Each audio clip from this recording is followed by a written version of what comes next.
সরকারি চাকরিতে কোটা নিয়ে আন্দোলনের সংঘর্ষে প্রাণহানি ও সহিংসতার ঘটনা বন্ধ রয়েছে।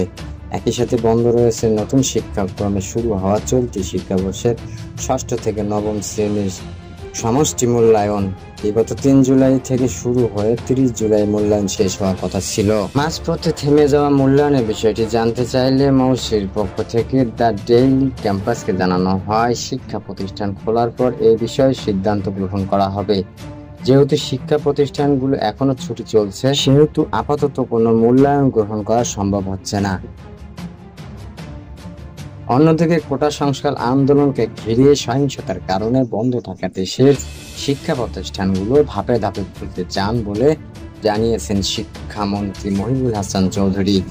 এর আগে দেশে চলমান কোটা সংস্কার আন্দোলনের কারণে গত ১৬ জুলাই শিক্ষা মন্ত্রণালয়ের আওতাধীন মাধ্যমিক, উচ্চ মাধ্যমিক পর্যায়ে সব শিক্ষা প্রতিষ্ঠান, স্কুল, কলেজ, মাদ্রাসা, কারিগরি শিক্ষা প্রতিষ্ঠান এবং পলিটেকনিক ইনস্টিটিউটগুলো শ্রেণী কার্যক্রম পরবর্তী নির্দেশনা না দেওয়া পর্যন্ত বন্ধ ঘোষণা করা দেওয়া